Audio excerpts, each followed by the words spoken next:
बुद्ध भी संज्ञान एवं प्रवचन का हुआ बुद्धा पार्क में शुभारंभ।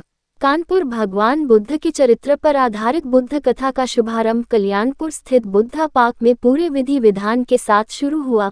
आगामी 26 फरवरी तक चलने वाली इस कथा में कथावाचक श्रद्धेय सूरज राही बुद्ध कथा एवं उनके चरित्र के बारे में बताया गया। इसके पूर्व कथा का शुभारंभ भगवान बुद्ध की चरित्र पर दीप जलाकर उन्हें पुष्पांजलि अर्पित की गई। कार्यक्रम के आयोजन बुद्धाचार्य डॉक्टर J.R. बौद्ध एवं बुद्धाचार्य रमेश चंद्र गौतम ने बताया कि बुद्ध भीम संज्ञान एवं प्रवचन करने का मुख्य उद्देश्य क्या है कि लोगों को भगवान बुद्ध के बारे में ज़्यादा से ज़्यादा जानकारी प्राप्त हो सके और वह भी भगवान बुद्ध के द्वारा बताए गए मार्गों पर चलकर अपना जीवन सफल बना सके। Doctor J.R. बौद्ध ने बताया कि भारत रत्न बाबा साहेब डॉक्टर भीमराव अंबेडकर द्वारा लिखित धम्म ग्रंथ बुद्ध और उनका धम्म का संज्ञान एवं प्रवचन विख्यात बोधाचार्य श्रद्धेय सूरज राही के मुख से सुनाई जा रही है। उनका मानना है कि बुद्ध के विचारों को अगर लोगों ने अपने हृदय पटल पर उतार लिया तो उसका जीवन हमेशा के लिए सफल सार्थक हो जाएगा। कथा में मुख्य रूप से मौजूद रहे डॉक्टर J.R. बौद्ध, रमेश चंद्र गौतम, इंजीनियर O.P. सिंह, भांते करुणासागर, रानी प्रियंका, प्रेमजी बौद्ध, एडवोकेट प्रशांत आदि संख्या में लोग मौजूद रहे। ये कथा है जो 20 फरवरी से लेकर के 26 फरवरी को समापन होगा। इस कथा का मुख्य उद्देश्य है समता, ममता, बंधुत्व, न्याय और शिक्षा के आधार पर करुणामयी, मैत्रीमयी और उपेक्षा भाव, मुदिता भाव को दर्शाने का संदेश देने का यहाँ संज्ञान हो रहा है। कथावाचक कहाँ से बता रहे हैं? हमारे कथावाचक देश में विख्यात कथावाचक बौद्धाचार्य क्वालिफाइड सूरज राही बौद्धाचार्य जी हैं जो फिरोजाबाद से चल करके आए हैं।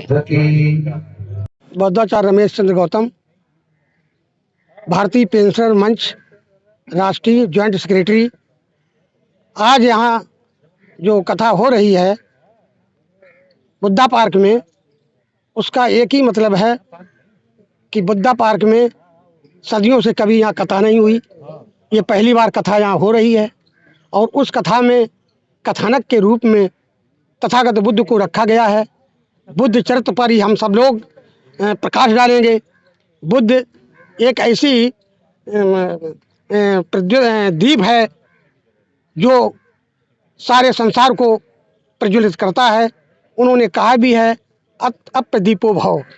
आप इस संसार का प्रत्येक व्यक्ति स्वयं एक दीपक है और उस दीपक से अपने इस शरीर को उच्च स्तर पर ले जा सकता है।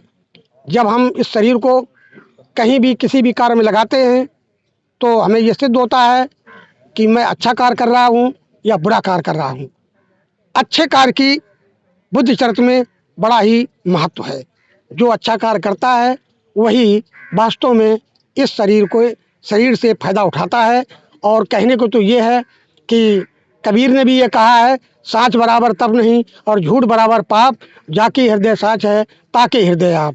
यानी सच्चाई में सच्चाई में ही सब कुछ है। यही तथागत बुद्ध ने कहा है, तथ्य धन आगता। सत्य की खोज की है और सत्य पे ही उन्होंने अपना संपूर्ण जो है ये जो है जीवन बताया है और लोगों को संदेश दिया है कि आप सत्य के मार्ग पर चलें। सत्य ही सब कुछ है और सत्य और तथ्य में ये एक दूसरे के समानार्थी शब्द हैं। तथ्य और शब्द, जो तथ्य है वही सत्य है। इन्हीं शब्दों के साथ मैं अपनी वाणी को विराम देता हुआ कथावाचक तथा सभी सभागार में बैठे हुए लोगों को धन्यवाद देता हूँ और उनके लंबी आयु की कामना करता हूँ। सभी क्यों विभजंत सब रोगो विसंत माते भवंतरायो सुखी दीर्घायु भव। इच्छित पथक्तम तुम क्षिप्त में हो समुज्जति सभ्य पूरंत संकप्पा चंदो पन्नो रसियथा। भवत सब मंगलम भवत सब मंगलम भवत सब मंगलम।